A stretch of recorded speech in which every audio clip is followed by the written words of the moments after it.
याचा सर्वे करणार आहोत। चला तर मग सुरुवात करूया। घरी आहे का कोणी? आई बाहेर ये, कोणतरी आले। काय म्हणतो रे बाप्पा? आजी, आम्ही सर्वे करायला आलो। सर्व पाहायला आले? मग तुम्ही वावरात जा ना बाप्पा। गावात कायचा सर्वा? आजी, सर्वा नाही, सर्वे। आम्ही घरातील माहिती घ्यायला आलो।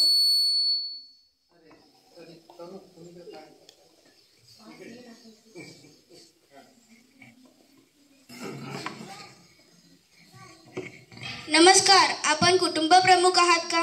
हो, बोला, काय काम काढलं? आम्ही सर्वे करतो, आम्ही विचारतो ती माहिती सांगा। ठीक आहे। आपले नाव सांगा। सुखनंदन बेवडे। घरात टीव्ही आहे? टीव्ही LED टीव्ही आहे, 36 इंच वाली। बरं, मोबाईल आहे?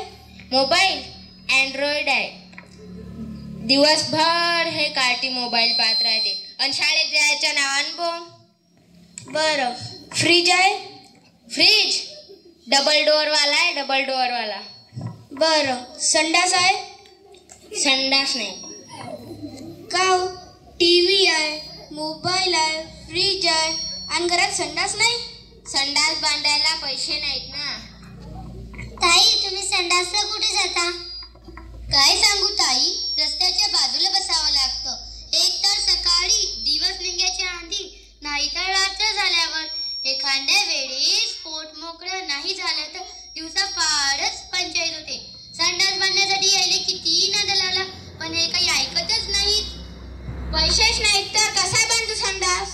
हो, दारू प्यायला पैसे सापडतात, पण संडास बांधायला पैसे नाहीत। काय भाऊ, दारू पिता? नाही, हे खोटं सांगते। ताई, हे रोज 100-150ची दारू पितात। रोज 100-150ची दारू पिली तर महिन्याचे किती? तर महिन्याचे 4,500 रुपये होतात। जर महिन्याचे 4,500 रुपये होतात तर महिन्याचे किती? तर वर्षाचे किती? तर वर्षाचे 54,000 रुपये होतात। दारू पिली नाही तर एका वर्षात संडास बांधण्याचे पैसे जमा होतात। एवढी अक्कल नाही ना या माणसाले। भाऊ, तुमच्या घरातील इज्जत म्हणजे तुमची पत्नी, ती रस्त्यावर बसते, तुम्हाला बरं वाटते का? उद्या तुमची मुलगी मोठी, तिला पण उघड्यावर पाठवाल का? आता माझ्या लक्षात आलं। वर्षभर बचत करतो आणि पहिले संडास बांधतो। तुम्ही सुद्धा संडास